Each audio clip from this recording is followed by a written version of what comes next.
Ram Ram Ram ma'am. I think you're not audible.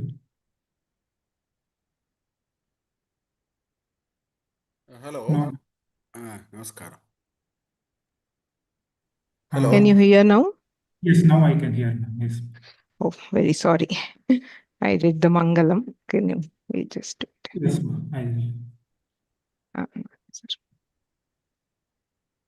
Is the screen visible, ma'am? Yes, it is visible. Thank you. गुरुरेव गतिर्गुरुमेव भजे गुरुणैव सहास्मि नमो गुरवे न गुरोः परमं शिशुरस्मि गुरोः मतिरस्ति गुरौ मम पाहि गुरो ब्रवीमि संस्कृतं वाचा ध्यायामि संस्कृतं हृदा कुर्वे सेवाञ्च कायेन वन्दे संस्कृतमातरम् यो नरः संस्कृतव्योम्नि ह्यालयं रमते मुदा संस्कृतिं चैव संस्कारं विन्दते नात्र संशयः नमः सभाभ्यः सभापतिभ्यश्च शान्ता महान्तो निवसन्ति सन्तः वसन्तवल्लोकहितं चरन्तः इति श्री शङ्करभगवत्पादाः विवेकचूडामणौ निगदन्ति तादृशाः महान्तः अद्य अस्माकं मध्ये समुपस्थाय अव्याजकरुणया स्वीयं ज्ञाननिधिमेव वितरीतुं समागताः प्राचार्याः श्री महादेवन् वर्याः तेभ्यः वयं साञ्जलिबन्धं सप्रणति कृतज्ञतापूर्वकं स्वागतं व्याहरामः. It is indeed our great privilege to welcome Professor B. Mahadevan, who is a true stalwart in the field of Indian knowledge systems, to this unique course which offers a comprehensive overview of Arthashastra and its modern relevance. Professor Mahadevan is not only a distinguished academic and visionary thinker, but also an institution builder whose work has inspired countless students and organizations across India and beyond. He has been a guiding force in bringing IKS to the forefront of modern discourse, blending the timeless wisdom with contemporary relevance. That is his specialty. For over 3 decades of his professional career in the Indian Institute of Management, he has influenced youngsters who are the future policy makers to understand the core of Indian knowledge systems and Sanatana Dharma through his regular series of classes. His seminal work on Indian knowledge systems, the textbook of Foundation on Indian Knowledge Systems, is utilized across the country by various universities and institutions to lead the way in integrating IKS into the modern educational mainstream. So, Professor's clarity of thought and simplicity of expression and his deep commitment to this cause of sharing our knowledge heritage, he is really one of the most respected voices in this domain. It's absolutely no exaggeration to state that he embodies the very spirit of Loka Sangraha, which Krishna talks about in the Gita. He works untiringly, purely for the benefit of the future generations to stay rooted in our Dharma. And for us at Vyoma, he has been a constant source of encouragement, support, and inspiration over many years. We are deeply grateful to have him lead this course, and we warmly welcome him and request him to share his insights with us. On behalf of Vyoma, I also welcome all the enthusiastic learners across all ages and from across the globe who have assembled for this course. I request our e-learning administrator, Shri Shreyas Raghavan, to guide us through the class joining procedure and the webinar etiquette before we hand it over to the professor. Pranama. Ram. Thank you. I hope I'm audible.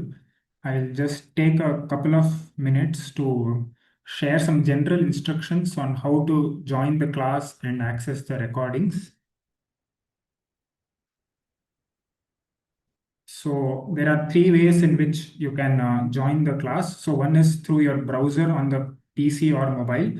So, and I'll just share my screen to just show the steps once.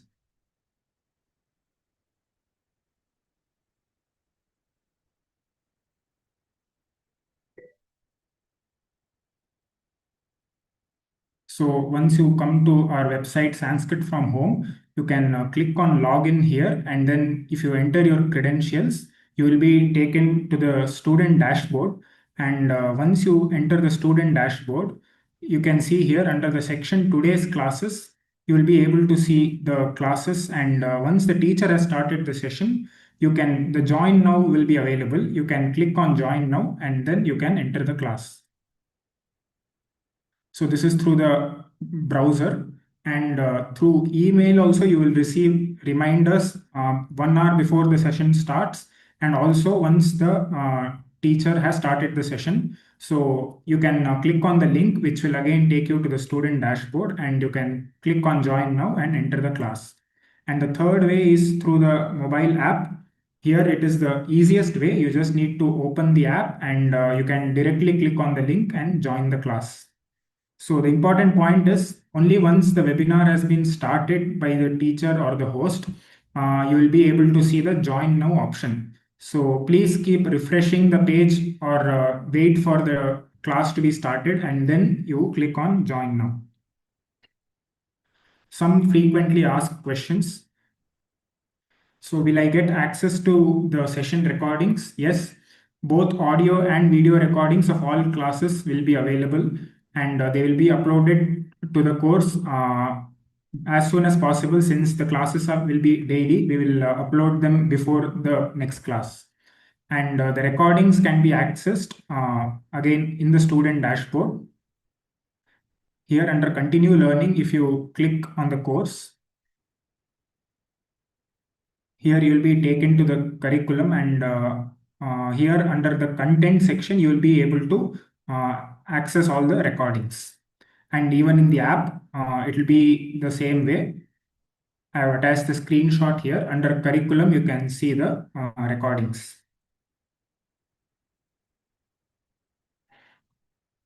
And there is also a WhatsApp group for the course. So the link for the group has already been attached in the contents in the curriculum.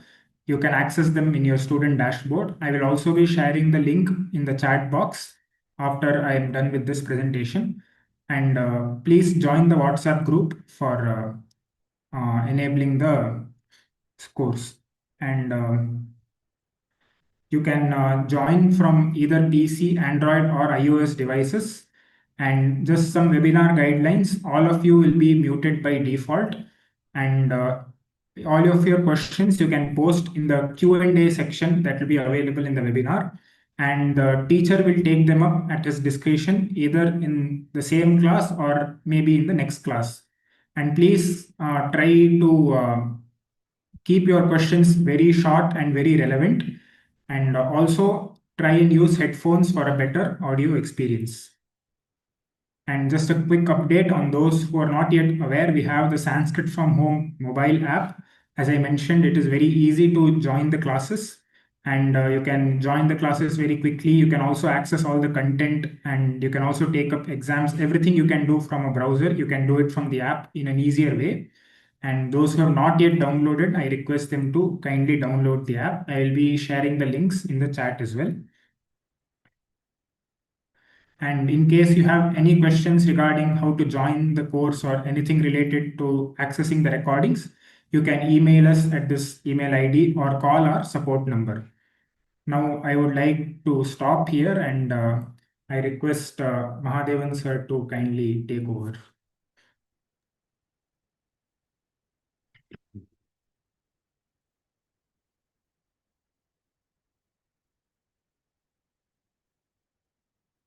First of all, I offer my congratulations to Vyoma for thinking about this course on Arthashastra. And I am told that more than 1,050 have registered, and it is no surprise because of the subject. Therefore, I first of all congratulate Vyoma for deciding to offer a course and giving me an opportunity. I must thank them for that also. Now, this Arthashastra is a very, very important course, I would say, to every Indian for a variety of reasons. First of all, when we talk about Indian knowledge system, and there is always this nagging feeling of what is this Indian knowledge system? Is it really useful today? Does it have any interesting ideas which really makes you feel very astonished by the depth of its discussion, etc.? One easy way to satisfy these questions is to actually go through Arthashastra. That way, I think Arthashastra enjoys a very special position, according to me, in Indian knowledge systems, and therefore, this is a great opportunity to really dip into Arthashastra. The second thing about Arthashastra is unlike many texts, in many other texts, there are a number of texts in Indian knowledge system corpus. Something special about Arthashastra is that it is very detailed. The level of detail that it presents is amazing, and that itself is half the charm. Now, that means there is a plus and minus to it. The plus part of it is that we would really uh, Sir, you need to pin your videos. Do not pin. let me just see. So let me spotlight. Okay. Yeah. Amogha is asking. So yeah. So what really is there is a fair amount of detail which you see in Arthashastra that itself, as I was telling you, has a plus and a minus. The plus part of it is one can really get deeper into Arthashastra. That's the plus part of it. The minus part of it for us, when you do a 12-hour, 18-hour session, is we can only quickly touch a few here and there. So I think that leaves a certain burden on me to make sure that I give you a fairly good view of Arthashastra. Now, what I have done is I have chosen to take about 18 hours, 12 sessions, as you have already seen it, of 90 minutes each. But in each session, I would prefer to spend about 10-15 minutes on some of the interesting questions which we may want to really, look at it. But other than that, I would like to give you a fair understanding of Arthashastra. Now, there are two parts to it. There is one substantive part on foreign policy, on international geopolitical dynamics that we are going through, many things that we are going through, and the kind of choices these leaders are making. I am able to see some parallels in Artha. So that is one substantive part. I would say half of Arthashastra, maybe, if not half, maybe 40-45% of Arthashastra is looking at that. And the other part is a great deal of very interesting ideas on how do you govern organizations. Although he talks about uh, a country, a state, Kautilyan state, I may call it, as we go along. But those ideas are very interesting. So I have consciously chosen to uh, not spend time on the foreign policy because it is a very specialized subject. uh, uh, that very few specialized people, historians, some political policy makers, they may need it. I have consciously kept that because I have to make a choice. Instead, I have chosen to provide a very good uh, uh, description of how do you do what is called public administration and governance, from which we can also draw some very interesting ideas for even business organizations and so on, and that way it might actually be of interest to a number of people. So that is one conscious choice I have made. And I have, as you would have seen the course outline, I have split it into 3 modules, etc.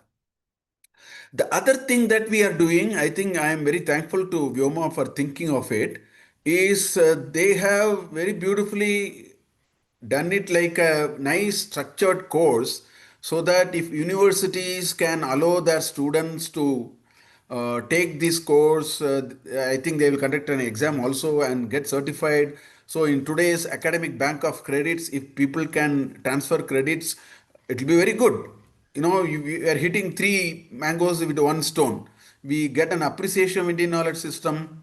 We know what is Arthashastra. We also get some sort of recognition for our effort. And so I think it's a very nice arrangement that Vyoma has done. So all these are very interesting elements of this course. I hope you will find this interesting. And as we go along, let us see how one can understand how some of these ideas are very interesting. I mean, what personally baffled me, and that's why I agreed when Vyoma asked me, sir, why don't you do a course on Arthashastra, is somebody 2200 years back can envisage, can think of issues and problems in such a level of detail and present it that it makes, personally to me, it makes eminent sense and eminent relevance is what baffles me personally. I am sure as I keep taking you through these sessions, you would also feel it, consume that joy of going through it and so on. So, Artha in Sanatana Dharma, Artha is a very important term, is one of the Purusharthas that we are all aware of. We say Dharma, Artha, Kama, Moksha, right? So, in the Sanatana Dharma perspective, there is this Artha. So, many people might possibly think that Arthashastra means how to make quick money. If I have to take Artha is equal to individual wealth or anything like that. Now, there is some truth in it, but not entirely. This Arthashastra is actually something much larger. It also talks about wealth, but it has taken a much wider connotation of it.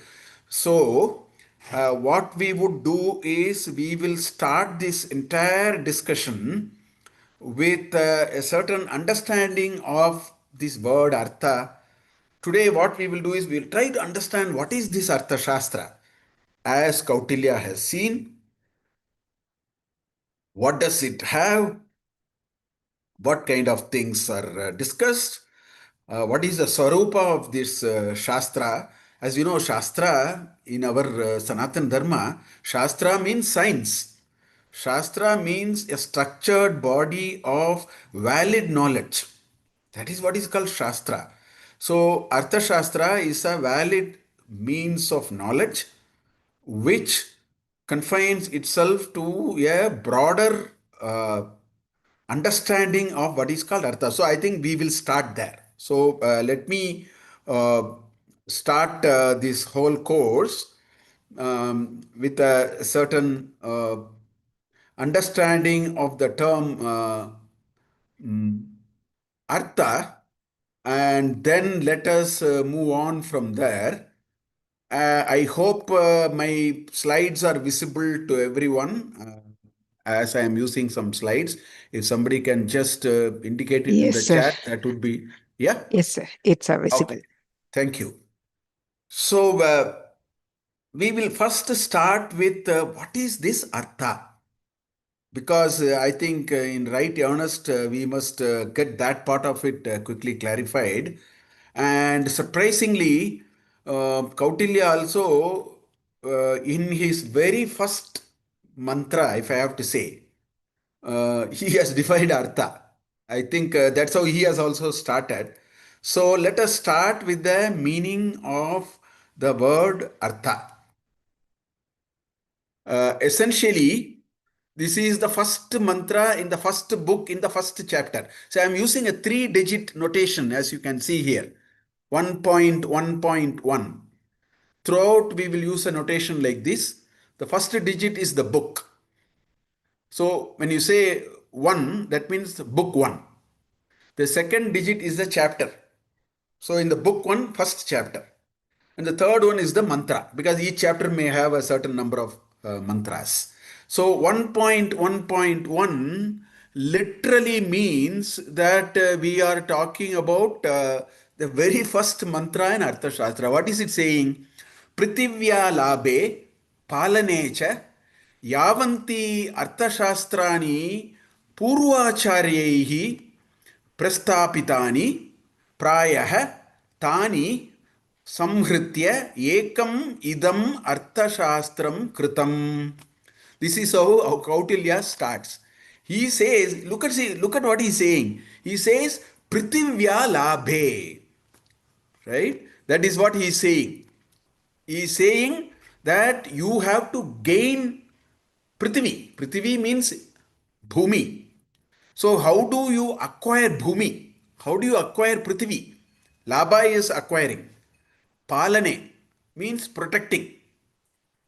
So the Arthashastra that he is talking about is a science. Yavanti Arthashastrani Purvacharyahi Prastapitani. This is a very interesting part. Kautilya says, I am not doing Arthashastra. Purvacharyas, so many teachers in the past have actually talked about it. And they have talked about a set of ideas. And what is that idea about? It is about gaining territories, gaining land, Prithvi, and protecting it. So, yavanti,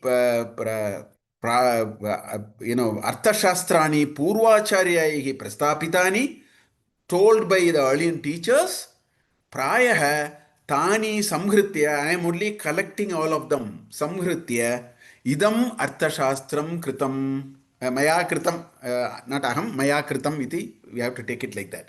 So I have only collected the thought. Now people are saying Kautilya's Arthashastra is to 2nd century BC. 150 years. Somebody say 3rd century BC, somebody say 1st century BC. About 150 years here or there. Take it as 2200 years in today's terms. 2200 years back, Kautilya is saying, I am not saying, I am only putting together what our teachers have already said. So that is how he starts this entire Arthashastra. Anyway, that part of it we will come. The Purvachari part of it will come later. At the moment, what we understand is Artha means not just the Dharma, Artha, Kama, Moksha, that kind of an Artha. Here, Artha is all about how do you actually acquire and protect the earth. So, in a way, it is like governing a country or having a territory, etc., etc. Now, we will also see some more beautiful definitions contextually we find in Arthashastra so that we really understand what is the scope of this Artha. So, there are many perspectives of Arthashastra which you will see in Kautilya, in the entire Arthashastra. For example, in the 7th chapter in first book, there are mantras 6 and 7. And what is it saying? Artha eva pradhana iti Kautilya. Kautilya says wealth is very, very important. Here the meaning of Artha is wealth or well-being. Okay. Artha molohhi dharma kamau iti. The dharma and the kama, the other two purusharthas, dharma and the kama critically depends on the artha. That is the position Kautilya has taken. So he says it is about well-being, and if only you have some wealth, you can take care of us. The king can take care of the Rajya. The head of the family can take care of the family. The head of a company can take care of the employees only when there is proper artha. So therefore, artha moolohi dharma kamau iti. That is one definition of artha. The 15th chapter, 15th book, which is the last book in Arthashastra, first chapter, first mantra, he exactly repeats what he said in the first chapter, first mantra. Same thing is repeated. Manushyanam vrittir artha, manushyavati bhumihi tyartha. He says, Manushyanam vrittihi artha. To have a livelihood, to have a proper life, we need artha. Manushyavati bhumihi ityartha. To make it happen, it is the land. It is the Prithvi. Prithvi only gives everything to us. So therefore, the wealth that we need is actually derived from Prithvi Mata, the Dharini, the earth, the mother earth. So Manushyavati bhumihi ityartha tasyaha prithivyaha labha palana upaya shastram arthashastram iti. Labha and palana. What he said in 1.1.1 he says here also.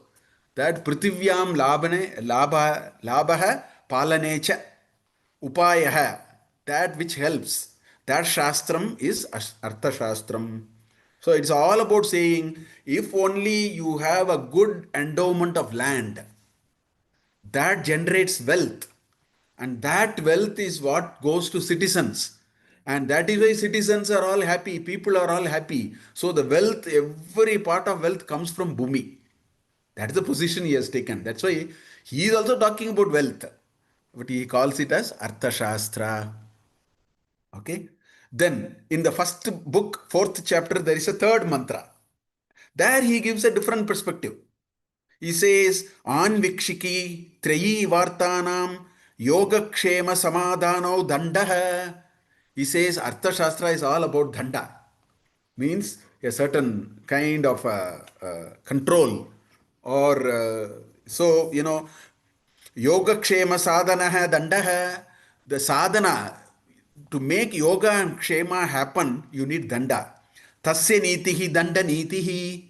So that which is able to make sure that yoga kshema is there for all the citizens, that is called dandaniti. So Arthashastra is also called dandaniti. Then what is this yoga and kshema? That also he defines here. He says, alabdha labhartaha. Alabdha, that which we did not get. That wealth we did not get, if we are able to get, that is called yoga. Labdha parirakshani, what we already have, we should protect. See, there is no point in having wealth, and the wealth also goes. Somebody steals it and takes it away. I make hard earned money, and there is no guarantee. People, some thief comes, some fellow comes, and we'll see all that very nicely in the book actually, how he addresses all this. So, labdha parirakshani, rakshita vivardhani, what I have protected myself, wealth must also grow. All these today people talk about. Okay? Rakshita vivardhini, vriddhasya tirtha pratipadini cha. Of the people, for all the people, this is the tirtha. This is the endowment of everything for people. Tasyam ayatta lokayatra. Our ability to follow that is the way the whole things will happen in the world. So many activities which make it happen. That is the way this world works. So here he talks about Artha as an economic productive activity. So like that, different perspectives are there. So Artha means the art of wider governance. Governance. At the end of the day, we should be able to, where is wealth? Wealth is in the society. The wealth has to be protected. Wealth has to be, people must be able to enjoy their wealth. They must be able to protect it. They must be able to grow it. Today's economic policies are also only, all economics, public economics talks only about that. That is what he is saying. So Arthashastra is also economics, public welfare, social welfare. All those are part of Arthashastra. So different ways we can understand Arthashastra. So therefore, what do we understand? Artha is a means for satisfying all the materialistic requirements for everyone. At the end of the day, we all need, I need a good car, I need a good house, I need a good iPad for me, or I need an iPhone, I need good gadgets, I need good education. Like that, one can keep on telling. All those are our materialistic requirements. For all that, we need Artha. And all that Artha must be properly governed. Otherwise, where is Artha coming? Today, we are saying some countries are very poor, absolute poverty, violence, anarchy. So, wealth will only grow, will be protected, will only grow in such places where we know how to manage the territory in a sense of public governance. So that is the direction in which he is going. He is saying, if only we are able to, that's why Prithivyaha Labhaha Palanecha. That's why he is saying like that. So that is the position of Arthashastra. So the acquisition and protection of the earth are important. Why? Because the source of livelihood is linked to the manner society is able to meaningfully and sustainably consume the material riches. Look at some countries, complete Gundaism. So anybody can get away with murder and do anything. There you cannot meaningfully consume. Their livelihood is not guaranteed. Poor are poor, and some dadas, some rowdies, some big criminals. Some countries are still like that. So all these are showing that individuals being happy, individuals growing their wealth, individuals feeling secured are possible only when there is a good public governance. Therefore, Kautilya starts there. He believes if only we have a good Raja, we'll see all of that anyway. So that is what he is coming to. So Artha means when well-being of society in general, everybody must be safe. That is Artha. One person having everything, other person struggling is not Artha. That is a very defective and an imperfect understanding of Artha. Therefore, Artha cannot be just, I find a lot of money and therefore that's a narrow sense of Artha. Kautilya has taken this Purushartha in a public, as a public good. He has taken it as a larger piece of the cake. And he is saying that everybody in the society must be feeling good. That is why we need a Shastra, and that is Arthashastra. So, if you take a view like this, some important questions will come. First question is, now you are saying the society, everything depends on the society. So then the question comes, how does society organize itself so that this Manushyavati Prithvi, the earthly resources, they are properly administered to meet the needs of the society and the individuals. Look at today, you go to, Tamil Nadu or even many states, you see that there is theft of minerals from riverbeds. I mean, we know it. The river sand is being smuggled away by, some forces. That is the question being asked.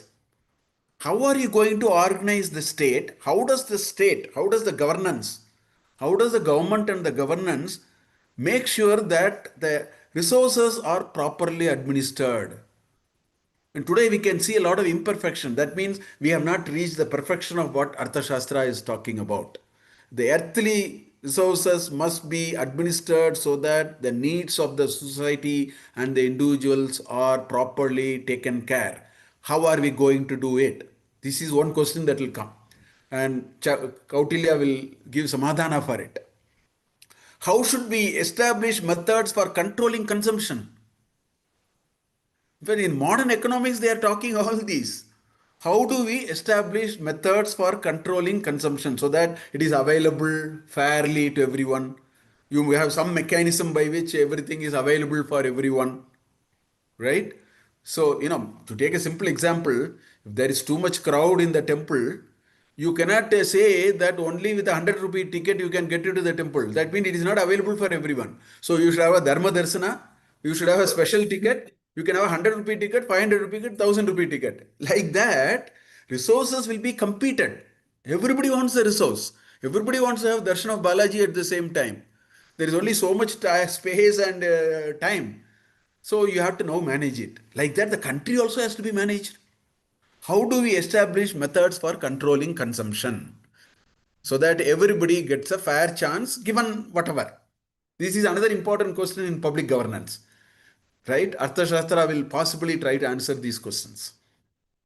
What are appropriate governance mechanisms? So in order to do the first two, you need proper governance. That's why today's government also is talking in Western countries, in US and European, some of the countries also you find, and Prime Minister Modi is also talking about it nowadays. He says we need more governance and less government. It is all about governance. How are you putting things in place? If you put things in place, then things can possibly work. So therefore, how do we establish governance mechanisms? So these are very important questions that come out of this meaning of Artha. So therefore, one can reasonably expect that Arthashastra is going to talk about all that. What is this Raja or etc.? What is he supposed to do? What is his response? Like this, there are so many questions are there. So all that, how do you administer, collect resources? So many questions may come. So that brings us to a related term called Raja Dharma. Arthashastra is very closely related to Raja Dharma. Because this word Arthashastra Kautilya brought.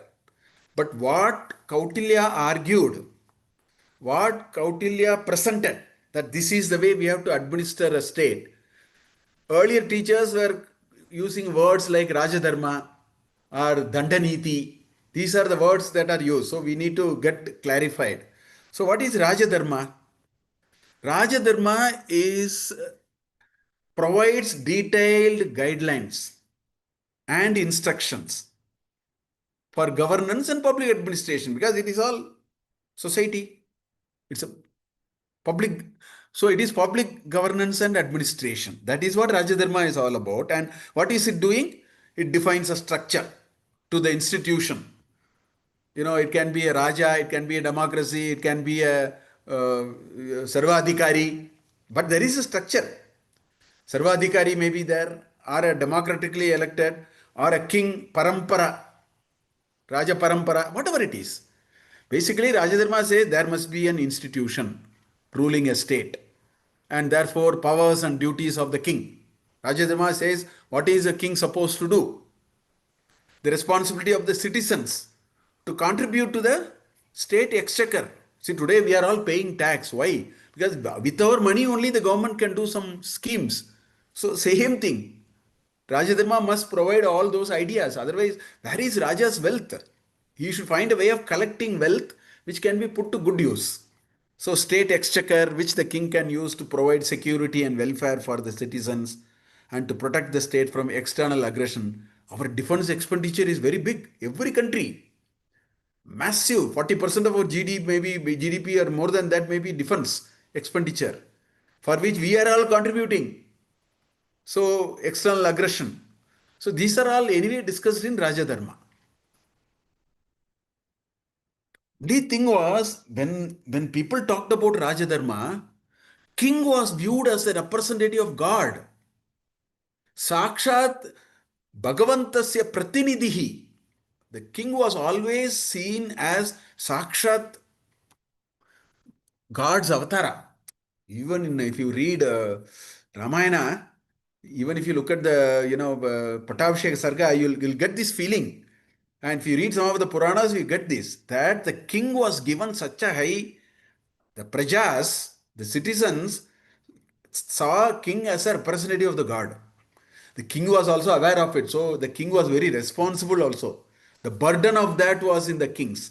Today's politicians are of a different crop, but in Rajadharma, the king was seen as god. So kings were also very, very aware of it. They behaved so, at such a high level of their moral. So king was required to be the custodian of dharma. The dharma is the dharma adhikari for the entire country, for the entire territory. He is the representative of dharma, custodian of dharma, and he must act accordance with the principles of dharma. So in Tamil literature, we read of Manunidi Chola.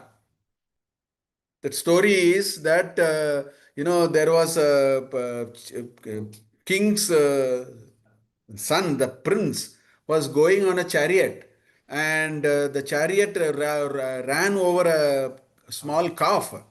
So there was a practice of ringing the bell. It is called to ask for dharma, for niti. So the cow went and rang the bell apparently, and the king got to know that his son ran over the calf. So he said, put the son, and then he said the chariot must run over the prince himself. What I am saying, there is a notion of dharma, and the dharma has to be protected. There is very little room for personal emotions.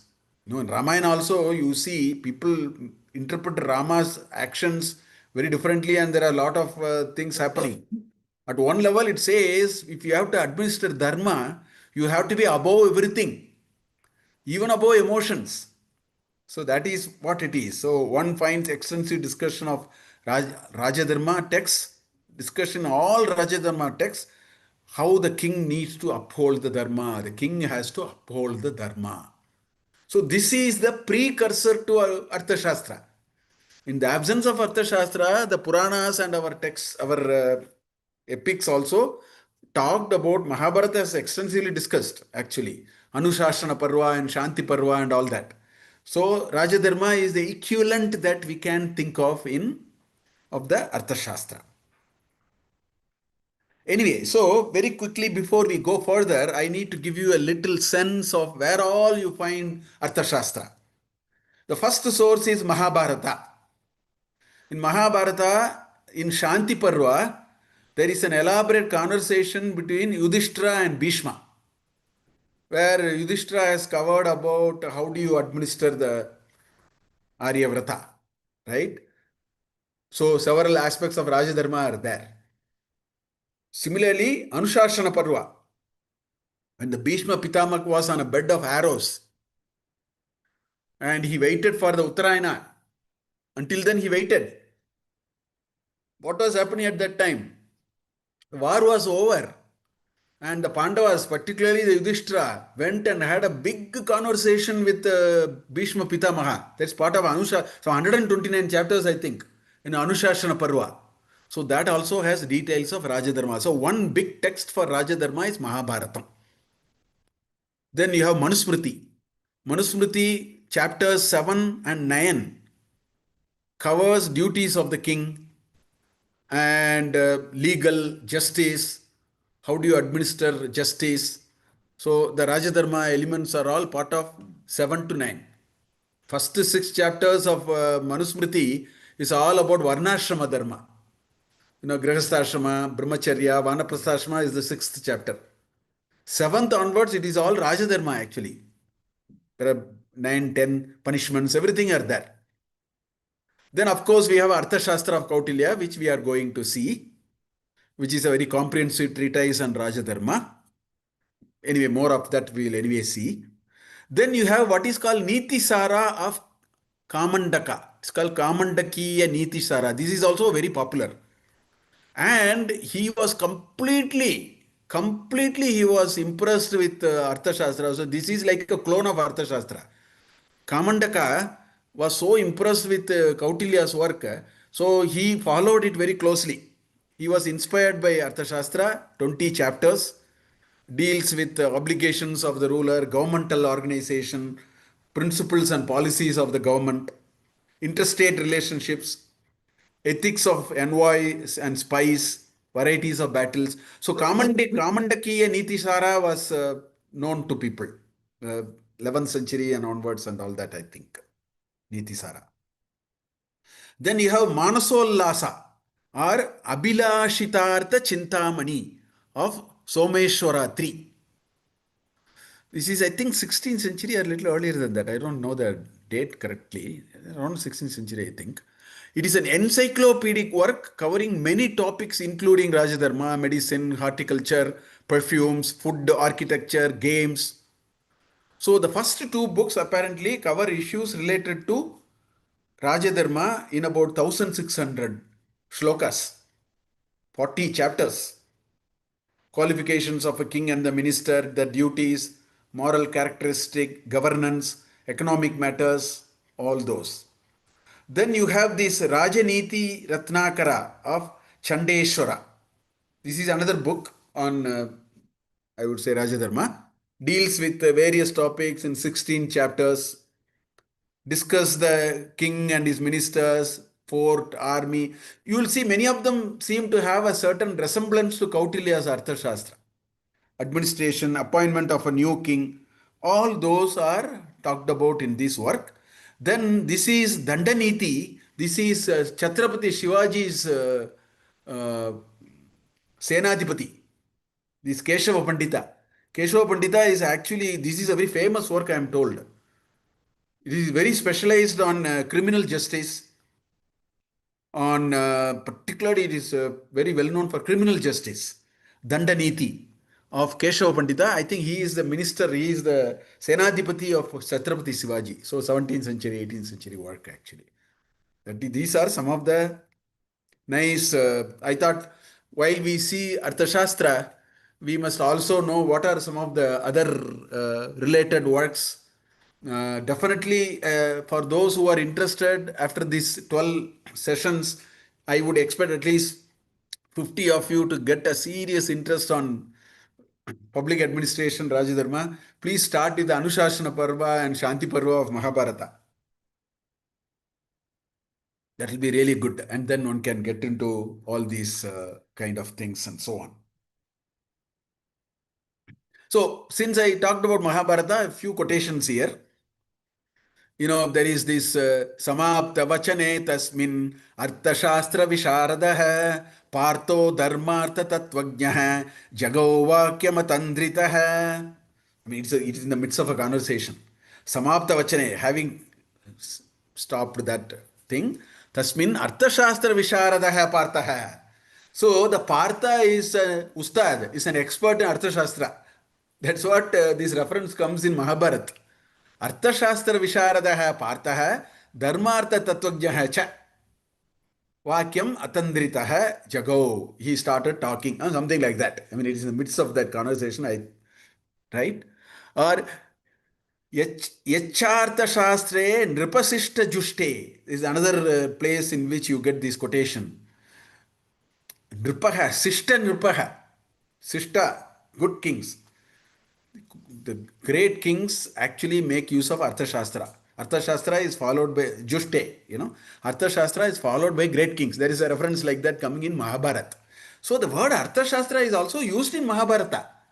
Although Mahabharata used the word Dandaniti, they have also used the word Arthashastra. So it is not Kautilya who coined the word from what you see here, because the word Arthashastra is coming here. Then in another place it says all these are in, I think these are all the Shanti Parva, I think 12. Dande naniyate cheyam dandam nayati chapyuta dandani tiriti prokta trilokananu vartate. Dandena niyate cha yam dandam nayati cha api uta. So everything is governed by the strict law of governance. Danda is actually a force of deterrence, right? So Dandanitihi iti prokta. So Arthashastra is also another version of Arthashastra is establishment of justice, for which you need the danda. That's why you have Sengol. You know, now in the Prime Minister took the Sengol in Tamil kings. They had what is called spectre, Sengol. Because the danda shows the power, it reminds of everybody that I have the power to take and I have the deterrence with me. It is a symbolic representation to uphold Dharma. That's the Sengol that they talk about, which we have put it in the, parliament now. That is the Dandaniti. The Danda represents that custodian of Dharma and protection of the Prajas. So all these Arthashastra, Dandaniti, Rajadharma, all these words are used in Mahabharata. Okay, now let us take a little historical perspective. Not too much, little bit. So as I told you, the word Arthashastra is in Mahabharata. Mahabharata mentions the name Arthashastra in two places just now I showed. It also refers it by name, then all the three shlokas I showed just now. Two places it used the word Arthashastra, in one place it used the word Dandaniti. All those are actually prior to Kautilya. Kautilya is just 2200 years back, whereas Mahabharata will be 5000 plus years at least. Kautilya, who is also known as Chanakya or Vishnugupta, wrote Arthashastra as it is popularly known now. And as he himself said, in the first mantra he said, Purvacharyahi prastapitani shastrani samhritya idam arthashastram. Like that he said, Kritam. He says, I have not said anything. Our ancient teachers have said, I have only collected them. So he himself says, it is not my original work. I am only putting it together. So that means Arthashastra is even before, Kautilya. I don't want to get into the story of Kautilya. Many of us know. I don't want to waste my time. How the Dhanananda, abused him and all that story, and then finally all that. So I'm not getting into that story. It's a popular story. So, but the interesting part is Arthashastra, people say, was written in 3rd century BC, which is 2300 years back. But what happened was, there is no reference of Arthashastra for the last, after 11th century. I think the last somewhere Kamandiki Niti Sara was, I think, 11th century. After that, nobody knew Arthashastra. Arthashastra was not to be found. No mention of it. It so happened in 1905 in Mysore, one farmer was ploughing his land. When he was ploughing his land, he found something. These are all manuscripts. So when he was ploughing the land, some manuscripts came. So he didn't know what to do with that. He took it and went to Oriental Research Institute, Mysore, and there is this great scholar by name Shamasastri. So he gave it to Shamasastri. Today, if we are talking Arthashastra, I am telling you it is only because of Shamasastri. He completely cleaned it because it was lying below the earth. How many years? God knows. This, farmer was ploughing it, it's a divine providence, it came out. Then he cleaned all the manuscripts, read slowly what is there written in the manuscripts, and brought the shlokas, brought the English translation. 1905, he brought the book. So we are indebted to, as much we are indebted to Kautilya, we are indebted to Shamasastri also, because he is the one who brought it. So between 1905 and today, in the last 100 years, enormous activity has started. People started reading and so on. The second thing, there was a University of Mumbai professor by name R.P. Kangle, University of Mumbai. What he did was, he did a very wonderful work. Of course, for everybody, Shamasastri's work is the starter. So he brought 3 volumes in 1959. 3 volumes. Volume 1 is all the mantras in Sanskrit. Volume 2 is the English meaning of the mantra. So you can keep both the volumes. I would encourage, if you are interested in Arthashastra, I will encourage you should buy R.P. Kangle's 3 volumes. They are also available in the archives. Shamasastri is also available in archives, but such an important work you should keep in your bookshelf. So 3 volumes of R.P. Kangle. There was a second volume. For each mantra, there is a translation. There are a lot of footnotes that shows the amount of research. He has done a lot of research. Then, so that is book 2. So book 2 is simply an English translation of all the Sanskrit mantras which are there in book 1. Then he wrote a beautiful book 3. That's also very nice to read. He has done so much work. He has thought about it, Arthashastra so much. So he has written his own set of essays. According to him, what he understood. It was a pleasure to read. In fact, I could read that very nicely before I wrote a chapter on Arthashastra in my Indian Knowledge System book. That's when I read all these little bit. Very nice. So that is another important work. Then we have one diplomat by name L.N. Rangarajan. In 1980, he came with a beautiful book on Arthashastra. And the charm of that book, he's an ambassador. He is an Indian Foreign Service, so he was very impressed with Arthashastra. He has written an 800-page book. Very beautiful, that also.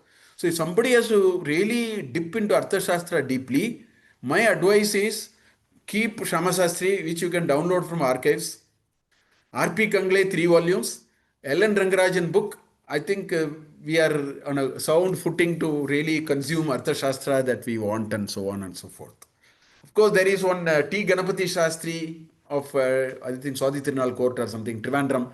He has a Samskrita Tika. That's also it's proper Samskrita Tika for Arthashastra. So like this, and there are many more now. Some foreigners have taken up, they have done, all that are there. So this is briefly the history of Arthashastra. So to sum it up, we got Arthashastra really only in 1905. That is the moral of the story. And after that, such a treasure has come out. It's like, after an eclipse, the sun radiates fully. So today, this is like Rahugrasta Divakarendu Sadrishaha. The Rahugrasta Divakarendu has come out. The Rahugrasta is over. So they are shining. So that is how Arthashastra is. So as he told, it is not his work. The first sloka itself he said, Purvacharyaihi prastapitani samhritya idam sastram maya kritam, etc., etc.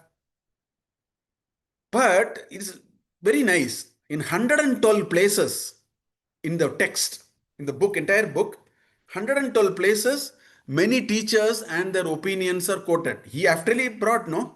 What did Bharadwaja say? I have not included Bharadwaja here. It is also there. What did Brihaspati say? Ushanas, what did he say? Prachayatasa, what did he say? Manu, what did he say? Parasara, what did he say? Ambi, what did he say? 5 different schools of thought. So what did the Arthashastra Kautilya do? He brought all these discussions in one place, cogent. He brought, but he did something even more interesting. He was not simply, today I'm sorry to say, some of the PhD work in some of the Sanskrit domain, they simply put all of them together. They say Samikshanam, Tulatmakam, like that they do. He did one step further. I want research scholars to get inspired by that. What he did was, after collecting all these previous teachers' views, he had a view. He said, in this particular matter, I don't agree with them. I agree with A, but I do not agree with B. I don't agree with A, B, C, D, E for this reason. So I am now suggesting something new. So he really added more and more to it, not simply collected old information and presented. He also added. That's a very interesting part. So this is Kautilya's contribution. Cogently brought all old thought, put it very nicely. He also added his views on it. Now people confuse between Dharmashastra and Arthashastra. Sometimes they think, oh, they are all very close. Not really. Dharmashastra is concerned with individuals, duties of every individual. That is called Dharmashastra. And what is the idea of Dharmashastra? Morality. Dharma at an individual level. Ethics, moral, all that. We should not do nisheda. It should be vidhipurvakam. Nisheda karyani mastu. Right? So it lays duties. So if you don't do it, you will have nisheda. Nishiddha karya, nishiddha karma. Right? And it came from religious, strictly it is religious, and it wanted to present a very ideal, how an ideal individual must be. So Dharmashastra is about an individual. For every person. It is a Shastra for a person. Whereas Arthashastra is for the society, not for the individual. Rulership, justice, administration. There the standpoint is lawgiver, the spectre, the Dandaniti. Everything is strictly by that dharma of the society. That's why it's called Raja Dharma, right? Crimes are to be punished by the state. And it is very realistic and it is very worldly. Because you have to administer Vyavahara. In Dharmashastra, it can be Paramarthika. Whereas in Arthashastra, it is Vyavaharik. You have to control, you have to, make things work properly. So it is some sort of a management. So it is realistic and worldly. Whereas Dharmashastra is religious and idealism. How can I become completely evolved? That mumukshutva, how do I reach? Those are the ideas. Dharmashastra helps for all that. Arthashastra is vyavaharik. How do you handle things? No chaos. Everybody must feel happy. It should be fair and justice, just for everyone. That is the uddesha of Arthashastra. Okay. So therefore, this is another interesting part. Let us talk about administering a country. Let us talk about it. One method is king. Nepal, they are going back and forth. Bhutan, of course, has king only, monarchy. In Bhutan, it is only king. In UK also, it is queen. It is a parliamentary system, but a monarchy. So one is monarchy, which means the king is the sole authority, right, to administer the country. Authority is passed down generations. King's son will become the king. His son will become the king. If there is no son, they will adopt a child, whatever. But there is a son hierarchy is only through hereditary. Okay? Whereas today we all follow what is called democracy. In democracy also now there is a hierarchy. Karnanidhi wants Stalin to become a chief minister. Stalin wants Udayanithi to become a chief minister. Like that they are doing anyway. But democracy, the authority is vested with a group of elected people, by the people, of the people, for the people, whatever you call it. And they can administer only for a limited time. After 5 years, if the election, this fellow is gone, another fellow may come. Whereas in monarchy, it is not like that. The power is always with the king and the king's family. Doesn't matter whether it is monarchy or democracy. Objective is the same. The objective is how do you secure the country? How do you consume the resource? So what all we have discussed so far as potential questions, they all remain whether you are a monarchy or a democracy. Why am I saying this? People tell me, sir, Kautilya wrote about something which are only kings. We had even when India got independent, there were 572 princely states, not one or two. 572 kings and states. So therefore, what you say, will not make sense. No. Arthashastra did not, although he talks about king because that was the time only king was there. But what he discusses is not applicable only to king.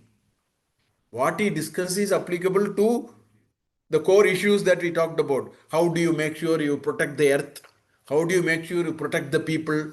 How do you make sure the state gets the money so that it can be used to protect the country? All these questions are today also. Whether you are a monarchy or whether you are a democracy. Therefore, Arthashastra is independent of what method is being used to administer. I want to make this very clear.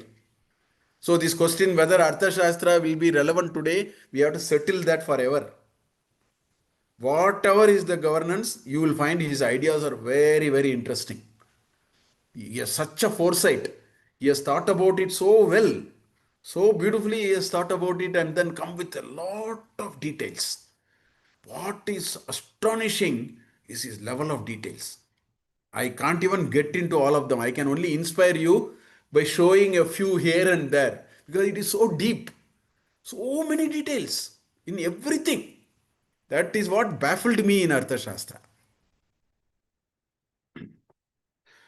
So, Arthashastra has taken this position. State activity alone can make general well-being possible. Communists also saying the same thing.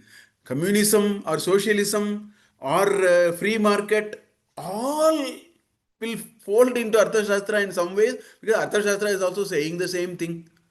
It is only the state activity that can make general well-being possible. You cannot leave the entire country to private parties. Not possible. Poor people need education. Poor people need health. You need poor people to travel for 1 rupee 10 kilometers in the bus, if not free. That and all only a state can do. A private profit making person cannot do it. Therefore, you need a state for general well being, protection of the earth, acquisition, which are essential part. That is why East India Company came here.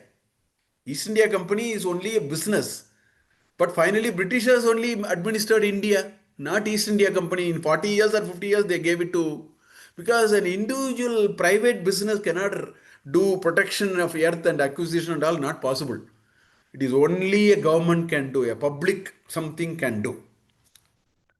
So that is the declared province of the Shastra. Therefore, the Shastra will be applicable. This is an important activity. Therefore, and Arthashastra says, I am not bothered whether it is a monarchy, whether it is democracy, whether it is autocratic leader, Burma, for example, the juntas are administering. He says, it doesn't matter how it happens. I will do two things. Arthashastra is saying there are two things required. One, by able administration, the ruler should protect the territory. See what is happening. Look at now Ukraine and Russia. It's all grabbing territories. I don't know the background, but I'm saying at the end of it, Russia is saying, give me all that. So first you have to protect your territory. If you can't protect your territory, where is the guarantee? We lost the territory for 200 years in this country. Then we have to really do something to protect the territory, get independence. So he says you need to do able administration. First 6 books of first 5 books of Arthashastra talks about it. Able administration, the ruler should protect the territory first. Then book 7 to 12 or 7 to 13. Okay, that talks about by which you can do territorial expansion. Add more and more and make your country bigger. Because it is during Kautilya's time, the Maurya kingdom was really came up to South India. That picture you should see, Maurya kingdom, because that is the second part. Today it may be a little difficult. This acquisition of land may be difficult today. So that's why the second part I don't want to discuss much. Because I see less relevance of it in certain parts. There are many interesting parts there also, but not now. I mean, because the details are far too many, I have to make a choice. If there is Arthashastra too, at that time we'll have to discuss it actually. Anyway, so it has two parts. How do I protect my country? How do I expand my country? Now, China is also wanting to expand its country. India doesn't want to do it that way. We want to protect our country properly. So the first 5 books are very useful for that. So now I will give you the Swarupa of Arthashastra, how it is organized and so on. So Arthashastra is not about discussing whether monarchy is better or democracy is better or tyranny is, none of that. Nowhere you will find that discussion. There is no discussion of the relative advantage or disadvantage of alternative forms of government. You look at somewhere. Because Kautilya know, whatever it is, the issues are common. So I will rather focus that, rather than worried about whether it is a monarchy or whether it is a king, whether it is a prime minister and a president, etc., etc. He is not bothered about that. He is not also bothered how did the state form in the first place. Origin of the state also is not of his interest. Because some economic historians may have interest.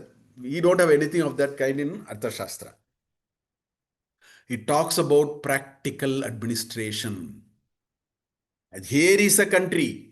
It may be a king, a president, a parliament, whatever it is. It has to be administered. That's why vyavaharika vishaya. The vyavaharas are to be properly balanced. So it is a vyavaharika vishaya. Practical administration is what Arthashastra is all about. That is what it is, right? Now I'll tell you what it has. I think we have to sort of end here by understanding what does Arthashastra indeed contain. शास्त्र समुद्देशः पंचदशाधिकरणानि साशीति प्रकरणशतं सपञ्चाशदध्यायशतं षट्श्लोकसहस्रानीति. Shastram Uddesha means approximately, not exactly. That approximately is only for the Shat Shlokas, 6,000 shlokas. That's where the number is approximate. Others are all not approximate. Okay? So he says, Panchadasha Adhikaranani, 15 books. Adhikarana is a section or a book. So Arthashastra has 15 books. The entire Arthashastra is book 1, book 2, book 3, book 4, book 5, up to book 15. Panchadasha Adhikaranani. Sa Ashiti. Ashiti is 80. Sa means Saha, along with. Prakarana Shatam. So 180 Prakaranas are there. Prakarana means sections. Basically sections. So 180 sections are there. And these 180 sections are in 150 chapters. So in a chapter there may be more than one section also. That's why 150, 180 is coming. Sa Panchashat. Panchashat Shata is 100. Sa Panchashat Shatam. Panchashat is 50. Shatam is 100. So 150. Sa Panchashat Adhyaya Shatam. 150 chapters. Shad Shloka Sahasrani.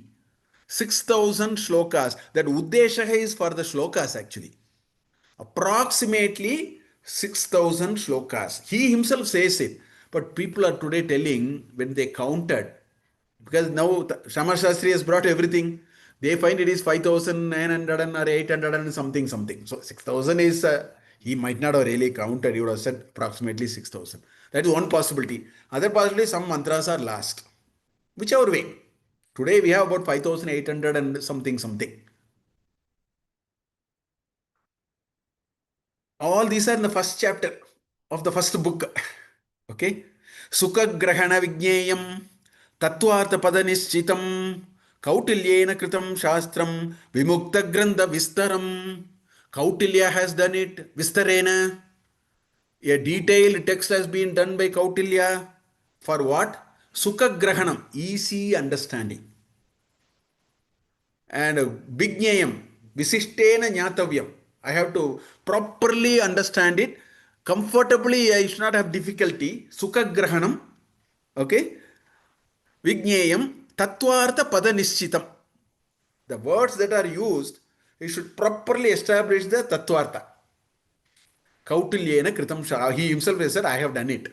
Kautilyena Kritam Shastram, Vimukta Grantha Vistaram. Now, you know, the book 1.1. Book 1, chapter 1 is just a table of contents. That's all. The first chapter is only table of contents. But he is ending by saying all this. Vistaram, from now on you will find the detail like that he is saying. Easy to learn and understand, precise in Tattvartha, doctrine, sense and word, free from prolixity of text. This work of science has been composed by Kautilya. So that's what it is. So as I told you, there are 15 books actually. Panchashat Adhikaranani. In that, first 5 books talks about how do you take care of your country first. Internal administration. You should not lose your territory. You have to take care of your country, protect it properly. Internal administration. That is book 1 to 5. Then book 7 to 13 talks about territory expansion. How do I geopolitics. Today we say geopolitics. What do you do with China? When Trump does something, what should I do with Putin? All those are part of it. Very nicely they are all there. You know, there are circle of kings. There are 12 circle of kings. All those are there. So enemy's enemy is my friend. Enemy's friend is my enemy. All those, he has some methodology of how do you alliances. geopolitical alliances. They are all discussed in great detail, and territorial expansion. How do you make your country bigger? By annexing more and more. Not necessarily by fighting. Sometimes you can terrorize them and then they'll become part of you. Samadhana, Beda, Danda, all those he is talking in the book. So they are all in book 7 to 13. There are two books, 14 and 15. They have some, I will come to it, what it has. They are miscellaneous topics actually. I will come to it. Book 14 and 15. I have left out book 6 in between. You see? Book 6 is like a bridge. Book 6 has just 2 chapters. And they are the only 2 chapters which establishes so-called theory. The rest are all practical. There is no theory in this book. They are actually what you should do. It's like a manual. It is a manual for administering a country. Whereas book 6 has just 2 chapters. First chapter talks about what is, which we will see next class, Sapta Prakriteha and all that kind of thing. Very nicely conceptualizes his Arthashastra in 2 small chapters. Rest are all actuals. That's how it is. See, Arthashastra is not in shloka. Some I am reciting in shloka. For example, you see here, 1.1.19 is a shloka. Sukha grahana vijneyam tattvarthapada nishchitam Kautilyena kritam shastram vimukta grantha vistaram. This is padyam. Whereas 1.1.18 is gadyam. It is prose, not padyam. There is no pada. It is a paragraph. It simply says Shastra Samudesha Panchadasha Sashiti Prakarana Shatam Sa Panchashadhyaya Shatam Shashloka Sahasraniti. So when he says 6,000, all the 6,000 are not in shloka form. That's why I keep using the word mantra. Because I can neither say shloka nor I can say gadya or padya. That's why I am using the word mantra. Simply I say mantra. Because some mantras are like this, some mantras are like that. So 380 shlokas are there. The rest are all in prose. The remaining are all in gadyam. 380 is padyam. The remaining are all gadyam. Book 11 is the shortest book, just 1 chapter. That's all. Book 6 is the second shortest. As I told you, there are 2 chapters. 1 chapter, they establish the concept of what a government is very quickly. Constituent elements. 6.1 talks about Sapta Prakriti. 6.2 talks about foreign policy. There are only 2 chapters. Some 12 mantras, another 15 mantras or something, some 30 mantras in book 6. Book 2 is the largest book. 1/5 of Arthashastra is in book 2. Complete administration. You will be baffled when you read it. Directorate of Fisheries, Directorate of Inspection. I don't know how he thought about it 2,200 years back. Enormous detail. So if you are talking about 6,000 mantras, 1,300 roughly about 1,300 mantras are just in book 2. Because he talks about how do you establish the state missionary. Very detailed. It is there actually. Book 2 is the largest. Book 11 is the shortest. Book 6 is the second shortest. Just 2 chapters. Book 1 makes some introductory things, list of contents. It talks about the Raja. Raja is the most important. So book 1 talks about Raja. It's called Swami. It talks about Swami. What is Raja? How? What time? I will show you. What time you have to get up. Every day Modi more or less does similar things. You will be astonished to see. There is a detailed schedule. I told you Arthashastra is all about detail. Kautilya says what time the king must get up every day in the morning. After he get up, what are all things he should do, what time he should sleep. And there is a complete timetable. I'll show you the timetable. In one of the first book, all these are there. So first book has a lot of details about Raja and what his roles, what training he needs, etc., etc. Like that. As I told you, book 2 is the multifaceted nature of public administration. What are all a government must do. What kind of IAS officers you must have? I'm using today's terms. IAS officers, secretaries, directors, head of departments, all that he has talked about. How do you settle the unoccupied land? How do you build a fort? layout, town planning, zonal planning, town planning, all those are there. Thought about it at that time. What is the length of the road? As I told you, Arthashastra is never without detail. If it is a Raja Vidhi, it should be 48 feet or 96 feet, something is there. That level of detail, every instruction is to the point. You can't waver here and there. I wish today in IAS Academy they are not teaching. They should teach this properly in IAS Academy. It has that much of beautiful details actually. Book 3 and 4. Book 3 is about law and administration of justice. There is something called, Matsya Nyaya. The big fish should not eat the small fish. That is what is happening today. The big fish is eating the small fish today. He says Matsya Nyaya. Big fish. What is justice? Poor people should not be, dadagiri should not happen on them. That is the idea. So administration, justice, crime, control, merchants, they will take money and not do repair for you. They will run away. They will say they will do this, charge you 1,000 rupees, but they will not do that, they will do something else. Kautilya thought about all that and he has all ways to catch those fellows. Consumer protection, exactly. Customer welfare, consumer protection, all those he has done. Book 5, salaries of different employees of the state. From 48 rupees, pana, in Tamil panam we say, it's pana. There is a measure of pana also. From 48 panas to 48,000 panas at different levels, how much salary should be given. That level of details are all available actually. I'll show you some of them as we go along. Book 7 to 13, as I told you, is all foreign policy. How do you deal with the geopolitics? The dynamics of geopolitics. Book 14, I would recommend now to read book 14 because many things he says you can't do today. It's very difficult to do. In fact, it is very difficult to even think of many things in how to get rid of traitors. Suppose, I'll give you one example. Suppose there is a big famine. The country is going through difficult times. One of the things he says is, all rich fellows must give money. If rich fellows are not giving money, they should support the government. If the rich fellows are not giving money, he says how the state must organize a way of stealing money from those fellows and bring it to the treasury. We can't do all that today. I mean, like that, there are some really difficult propositions. So 14 is okay. Book 15 is beautiful book. It is called Tantra Yukti. I've been telling in IAMs we should teach Tantra Yukti, research methodology. How do you write a thesis? How to write a thesis? How to place arguments? What are the sections? What are the subsections? How do you present an argument? He has given 32 Tantra Yuktis. So it is, I would call it as in the IKS, one element of research methodology in IKS.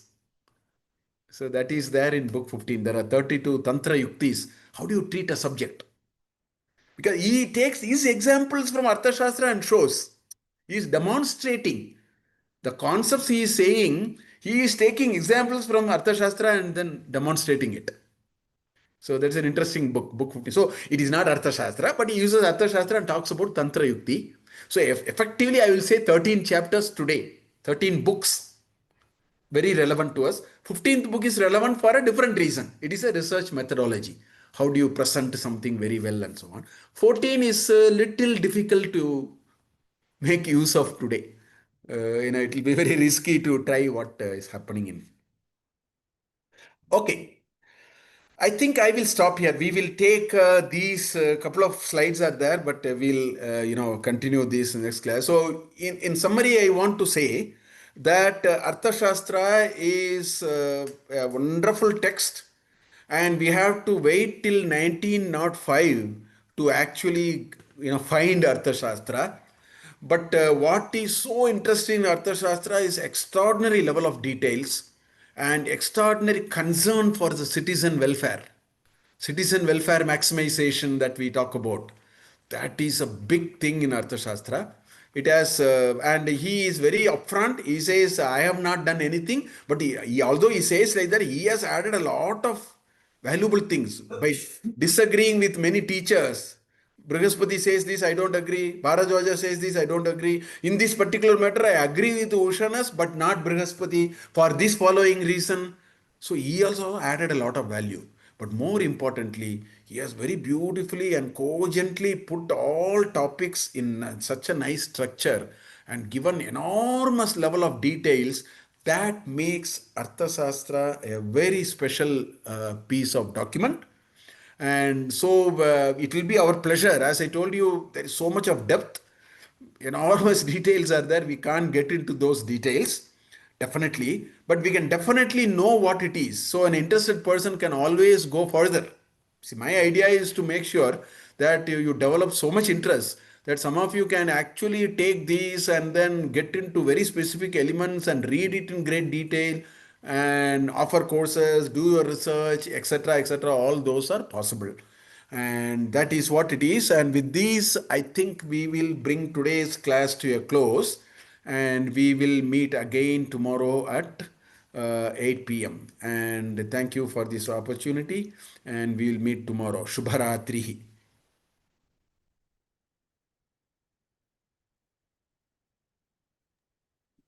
Thank you, sir. Thank you so much. Yes. So we will take, if there are some questions, Shreyas, we will take it tomorrow. Huh? If you can look at the chat also, etc. And Yes. if you can send, if not tomorrow, if we have a little time, at least once in 2-3 days, we will try to the extent we have received questions, I will make an attempt to answer. Yeah. Sure, sir. I will collect all the questions and we can take it up at your discretion. Okay. Okay.